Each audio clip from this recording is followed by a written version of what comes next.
Pues regresamos a este programa especial hoy en el Día del Orgullo Lésbico, Gay, Bisexual, Transexual, Transgénero, Transvesti, Intersexual, Queer y demás expresiones e identidades de género. Hoy en este día tan importante para toda la comunidad LGBT+, y que ya se los veníamos platicando en esta recuento histórico de esta bonita pero a la vez trágica y difícil historia que comenzó en los Estados Unidos, en Nueva York, en 1969, donde una mujer trans llamada Marsha P. Johnson, quien hasta la fecha se desconoce su verdadera causa de muerte, pues fue quienes con su voz, con sus manos, con palos, con piedras, con lo que encontraron en ese momento, se rebelaron contra la opresión policial en el bar Stonewall Inn. Y a partir de ahí, pues bueno, se ha desencadenado pues un fuerte movimiento a nivel internacional, y pues en México, ya se los adelantábamos, no se podía quedar atrás, porque años después, en 1978, se da la primera marcha del orgullo. Pero, pues, sin duda, hubieron participaciones de personas muy importantes como Carlos Monsiváis, quienes estuvieron impulsando desde la parte literaria y cultural todo el tema de la diversidad sexual. Y otra de las personas también importantes que queremos mencionar en esta tarde es Nancy Cárdenas, una mujer lesbiana quien se convirtió en la primera persona en anunciar su orientación sexual en televisión en cadena nacional. Y es que no era un asunto fácil en aquella época, ya que muchas personas eran corridas de sus hogares por el simple hecho de manifestarse como personas no heterosexuales. Además, muchas personas se suicidaban ante todo el acoso social y la violencia que vivían dentro y fuera de sus familias. Y continuando con esta historia, le preguntaría a Kevin, ¿qué sucede después de 1978, una vez que se salió en este primer contingente en la marcha del orgullo homosexual? ¿Qué es lo que se ha venido generando y dando posteriormente, tanto en los espacios públicos como en los espacios políticos? ¿Qué nos puedes decir al respecto de todas esas transformaciones que tú has podido notar y que se han dado, sobre todo en la Ciudad de México, a partir de la movilización de la primera marcha del orgullo gay en 1978? Sí, pues mira, la verdad es que han sido muchos procesos de cambio en nuestro país, ¿no? Justamente a través, evidentemente, de la Ciudad de México, que ha sido esa centralidad de donde se ha hecho justamente la difusión de esta ideología, ¿no? Sobre todo en el ámbito político, hacia otros estados, hacia otras provincias, justamente, que con el paso del tiempo, pues evidentemente han tenido que hacer cambios, justamente, pero no solamente cambios sociales, sino también cambios dentro de las estructuras políticas, dentro de aquellos que son los tomadores de decisiones, ¿no? Que justamente los ciudadanos pues hemos elegido. Un personaje que yo dentro del ámbito político importante me gustaría destacar es que justamente en el año de 1997 existió un personaje llamada Patricia Jiménez, que justamente fue la primera persona públicamente no heterosexual que estaba accediendo a un cargo público en la Ciudad de México, ¿no? Por un partido de izquierda que apenas estaba surgiendo, que es el PRD, ¿no? Y entonces aquí podemos ver justamente cómo en la Ciudad de México empieza justamente a abrirse, se empiezan a abrir estos espacios después de haber justamente derrotado de alguna forma al partido hegemónico en ese entonces, el Partido Revolucionario Institucional, y entonces justamente otros actores políticos que no habían estado dentro del mapa público comienzan a estar dentro de, por ejemplo, el Congreso, en donde podemos ver estos diferentes cambios que hoy en día podemos ver como una realidad, ¿no? Así es, y pues de hecho hoy en día podemos reconocer esta lucha social en los espacios políticos como los congresos estatales, en donde cada vez con mayor ímpetu, cada vez con mayor fuerza, se comienza a aprobar el matrimonio igualitario entre personas del mismo sexo. Recién se aprobó en los estados como Sinaloa, en donde, pues después de una lucha de varios años por parte de activistas y de colectivos, se logró dar esta aprobación y es algo que lamentablemente en el Estado de México sigue sin aprobarse.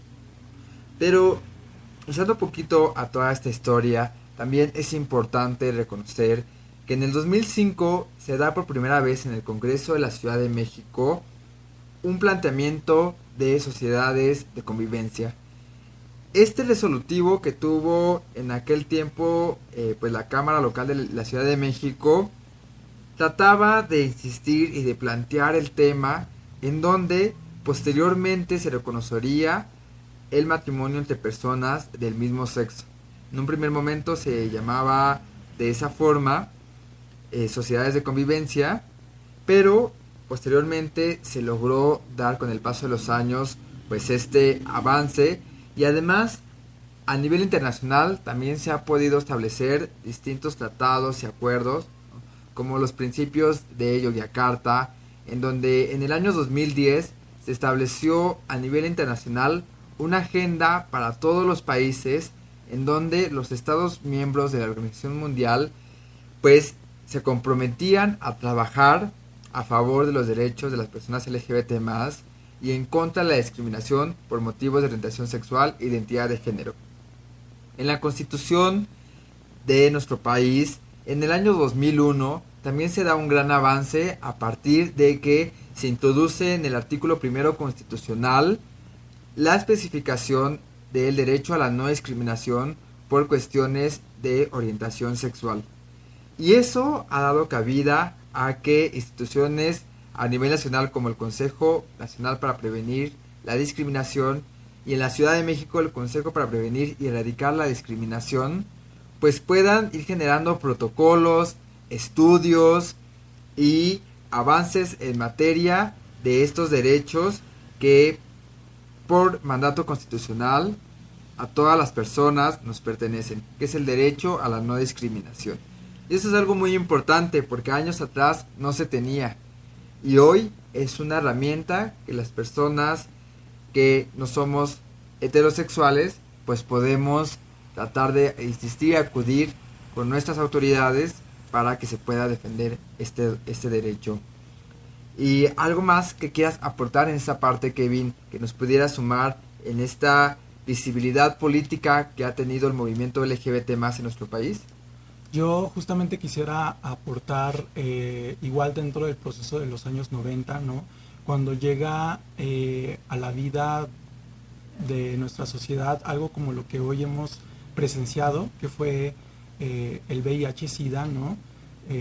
Justamente fue algo que llegó a permear todos estos logros que la comunidad a nivel internacional, la comunidad LGBT había logrado en cada uno de sus países, porque nuevamente, a pesar de ya ir logrando espacios dentro de la vida pública que se habían alcanzado, ¿no? Que se habían logrado ser suyos, al llegar este nuevo virus, justamente lo que hizo es generar nuevamente mitos, falsedades, demonizaciones justamente hacia la población LGBT y a poder nuevamente regresar a a la población LGBT casi a un inicio de cómo estaba, ¿no? Porque entonces, y sobre todo en una sociedad como la mexicana, ¿no?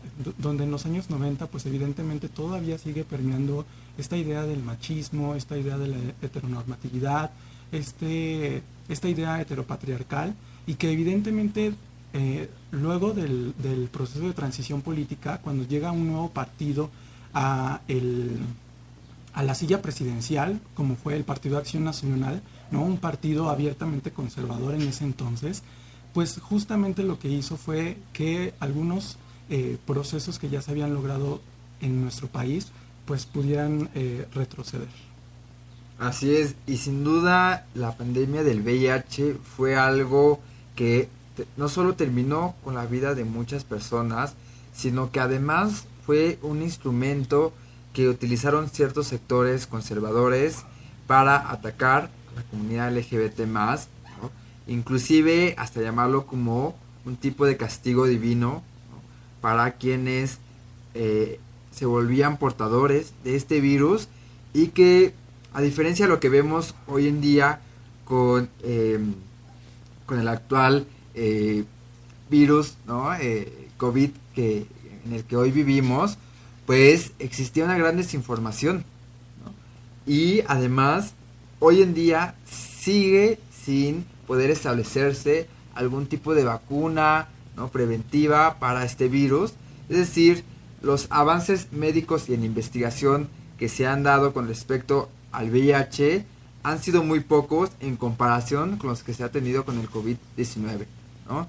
Y es que todo este estigma y prejuicio en torno a quienes comenzaron a ser los principales portadores de este virus, pues fue algo que se vio como parte de un castigo, parte de algo que en las personas estaba mal, y por lo tanto por eso les ocurría.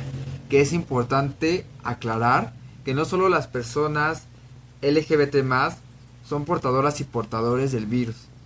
También existen personas heterosexuales quienes se vuelven portadoras y portadores del VIH, y de que su orientación sexual no tiene ninguna relación con el virus del VIH.